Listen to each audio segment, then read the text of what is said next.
Thank you guys for joining us here today. Call for this press conference just to kind of give the community an update on our tragic event that we had where we had one of our air units crash and we lost one of our firefighters. Fortunately, two of our firefighters who were also involved in that accident has been released and have been recovering well, going back into their residence. So we hope that the local communities there continue to support them, provide the prayers and all the other activities that you can do as a neighbor. In addition to that, I'm somewhat delighted in the fact that I had a very productive meeting just moments ago speaking to the mayor and our deputy county administrator, Mike Ruiz, about the importance of enhancing our aviation unit's capability. And in order to do that, quite frankly, is we're going to have to procure modern, state-of-the-art aircraft to make sure we can sustain our mission. This is important because of what occurred back in about 2019 when I accepted command. Prior to me coming in, the aviation unit really was just one body, meaning there wasn't the law enforcement and it wasn't the medical air rescue side. Everything was just kind of consolidated and operated under one mission. And it wasn't as efficient. It wasn't as efficient. We started looking at some of the issues that our pilots and our medics were having to make in midair, difficult decisions that was really somewhat forcing them to make a decision about what's really the more public safety interest. And I'm going to give you a scenario so you can understand this. During my time as a SWAT operator in Coral Springs, I can recall an incident. Individual killed his mother, vacated into kind of a preserve area. We deployed as a SWAT team to apprehend this individual. And at the time, oversight or overwatch was provided through BSO Aviation. And they had to make a decision in terms of fuel consumption. How long can they stay over and watch this individual before they had to break off and save somebody that was involved in a car accident? So understanding that from my own experiences, how it impacts the public safety aspect, we split the missions and instantly seen a lot of great productivity. Last year, we were awarded the International Association of Chiefs of Police Award, deeming us as the best aviation unit on planet Earth. It really took into account multiple countries, et cetera. So here we are. Over the last several years, it's been really a focal point of mine to be forward-thinking in terms of what we do in public safety and not waiting for bad things to happen. And so over the span of several years, roughly 3 years now, we've been in discussions with the county administrator, initiating with Administrator Bertha Henry at the time, and over to Monica and the new entire commission. As bodies change, people leave. And the plan has always been to replace not only just the current inventory that we have, which is roughly 4 helicopters, and we split 2 for law enforcement, 2 for EMS, but with the flight hours and maintenance, really our aviation unit on the medical side has been flying most of these missions and downing the helicopter, going through the maintenance protocols, and then relaunching. That's not efficient. It's not efficient. And then there's also just a natural inherent risk that's going to occur with that, as most of the aviation units that, at least in the aviation side with our medics, these are old aircraft in the sense that I think the first one that we lost the other day, including the one we currently have in inventory right now, is about 1999, I believe is the last dates I have on there, and I can verify them with you. So nevertheless, the county mayor, Mayor Lamar Fisher, reached out. We had a conversation. He said, Sheriff, I know you were pushing this thing. I know it's coming, but let's sit down and talk and see how fast we can really move this thing. With tragedy, there's an opportunity. We can get this right, or we can continue to wait for the next tragedy to take place. The investigation is still in its, inquiry phases with the NTSB, but we all know from just monitoring the nature of the crash that there was a mechanical issue and it was a fire, and then it crashed into one of our local residents. So my goal is to procure not only what we need now, but having a long-term strategy to make sure, regardless who's standing here as a sheriff or who's standing in that dais as commissioners, they will always have the best, latest, and greatest aviation unit flying overhead. And so the strategy we put forth encompass that, includes a short-term fix. Got a verbal agreement from the mayor and the deputy county administrator that they were willing to get at least 2 of these modern helicopters, which is in our proposal, 2 H-145s, which are dual engine, state-of-the-art. Some of you probably see me do a test ride on our social media platform when Airbus came down here several months ago. because I wanted to make sure that was going to be the cream of the crop in terms of what we were going to purchase. This is a very unique opportunity. Typically, there's about a 2 to 3 year timeline for a build-out, right? You can't walk into Airbus and like you would do in a Ford and go get an Explorer, right? They have to build this out. There's a processing. I was delighted to hear from the president of Airbus, who personally reached out to me yesterday and explained to the fact that there was an opportunity that existed because of another contract that didn't go through, where we have an opportunity right now to buy 2 H-145 helicopters and get them in much faster because they were already being built and manufactured. So with this tragedy, an opportunity presented itself in that fashion, and it's time for us to capitalize on it. Does that mean you're going to get them soon, and how much will that cost? That's one thing that we're looking at on the build out, and our strategy was to procure 6 H-145s. That is my ultimate goal, to ensure that we're not only just leading the nation, but we're really answering every call for services without sacrificing having to down a helicopter. And by the way, we're not just a support network for Broward County. You got to remember, we also support Miami-Dade when they need help, and we support Palm Beach when they need help. And our Air 85, our mission principles, those individuals, when we had the hurricane impact Collier County and out west, we ran missions back and forth, extracting people and rescuing people out there. That was Air 85.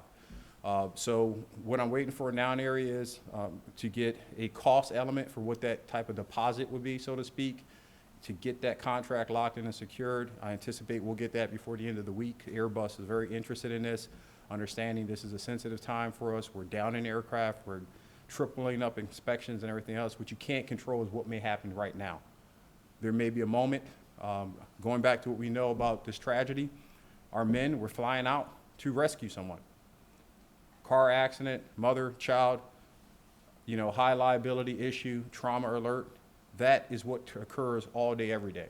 So for every time that helicopter is not operational, whether it be for technical errors or maintenance, we are risking not having the ability to save someone's life. So I'm going to make sure we do what we can do as fast as possible from BSO standpoint, lock these contracts in, and get these helicopters on their way. Looking back to June, just a few months ago, you sat at this budget workshop. You talked about how there were so many, it was almost double the hours that Airbus Yes. said that they were operating on. Can you go through that? Tell us what you told the commission. And not that you flat out asked for the money at that time, but they told you that they needed more justification. Yeah, we've had a multitude of different conversations over the last several years. And to be somewhat fair on the county side of it, there has been a multitude of issues that continues to show up in the public safety arena, but also in the county in itself. And so understanding that, going through our issue that we had with communications, we had to get a $12 million increase there to make rights decades of wrongdoings in terms of either mismanagement, failure to plan, et cetera. And aviation is another one of those units. So now we have an opportunity where it wasn't just June, it goes back several months and other meetings that may not have been in the dais, but communications with the county, et cetera, to really get this right. Listening back to my statements in June, you probably heard more of an awareness tone of, hey, we need to get this done because eventually the aircraft are not going to be capable of flying, and the risk factor of one falling out the sky was too great, and now it's happened. So my position, and I was happy to see that the mayor is in accord with this, is the time has to be now. We can't wait another day, another month. There's no more dialogue. There's no need for discussions. There's no need for independent studies. We've done all the hard work, and we've handed this over. And the mayor walked out and already committed and said, you're getting your 2. And we're going to work on a plan to get all of the remaining 4. I guess the feeling is after all of us watched, the video from the June meeting, and you've been harping on this helicopter issue for more than that, as you said. That's for right. a couple of years now. Should this have been done before this tragedy? I know hindsight's 20/20, but shouldn't this have been done before it came to this? No, Eric, I don't tap dance around anything, and the answer is yes. But this is the result of not just one administration, whether it be BSO or the county government. This is how things have operated in government here in this county for too long. And that tragedy strikes, and then we respond. We can't keep taking this risk factor with human lives. And so I'm happy that we're getting a commitment now. But I don't want to just hear commitments. I'm not going to be happy until I have all 6 helicopters here, every single one of them, because I understand that mission tempo is increasing. So, yes, this is a tragic event, and unfortunately, the past practices and tendencies here in Broward County is tragedy happens and then we react. But I can tell you, I'm not going to sit idly by and not keep pushing the envelope and challenging my other elected officials to make sure we are forward-thinking. None of us got elected just to do the job for today. The goal is to make sure that the impact we have, or at least my command staff and everyone know I'm sincere about this. They talked to me about 4-year cycles when I first came in, right? That was the mindset and the culture of this organization. 4 years. That's an election cycle. So it was let's do what we needed to do for 4 years, right? That's asinine. Everything that we do now is about the next 100 years, about the impact we leave for people that we'll never meet and for kids that we'll never hug or kiss. That's what we're supposed to be doing. Not just at the sheriff's office, but any elected official in this country should be focusing on what they can do now and what they can leave long-term for their communities. But you clearly mentioned this particular aircraft, saying it was old, 1999, you were piecemealing, trying to find parts for this aircraft. It's really awful to see the video that everyone has seen. Absolutely. And to know that just a few months ago, these were your statements. Yeah, It's they're- sad, it's eerie. It is. A few months ago, a few years ago, those are my statements then. They'll be my statements until we get these helicopters.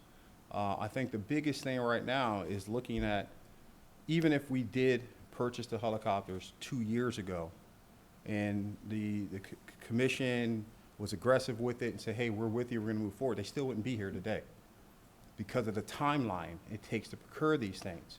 That's why my sense of urgency has always been so high 3 years ago, knowing the timeline it's going to take for it to get here.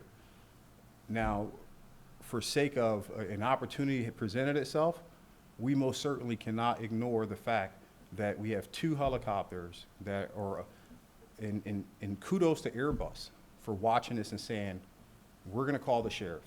We know he's got 1,000 balls in the air, but he wants to get this done, and there's no one else in the country who's more deserving of that opportunity when we are #1 in the country right now in aviation to have that opportunity to purchase these helicopters. How much will it cost? I'm still waiting on the overall. We did total rough figures, and with all the helicopters, you're talking about anywhere between 60 or 70 million for the whole package with all 6. So if you just did simple math behind it, divided, but we won't even have to put, from my understanding, all of those fundings up. They're willing to work on some form of leasing program to get this program up and running because they even understand the severity of it and how important it is for a community of almost 2 million people. So hopefully getting too quickly and essentially in the next couple of years or so, you will be replacing 4 more to have 6. Yeah, that's the plan. So what we currently have, or now what we have right now is 3 helicopters, 2 law enforcement, 1's on the medical side, but that helicopter in itself, there's repair, maintenance, and things of that nature. What we're trying to do is plan for the out-of-shelf or out-of-life cycle without having to wait 3 years to get a new one. So in our strategy, Colonel Robson had organized and put together, allows us to have a stacking approach where we never run out of helicopters and they never become so old where we can't replace them. That way there's just a constant cycle. Again, the next 100 years, if we get this done right now, we won't be talking about helicopters anymore. And that's the plan. Anything else? Excellent. Thank you. Thank you both. No, thank you guys.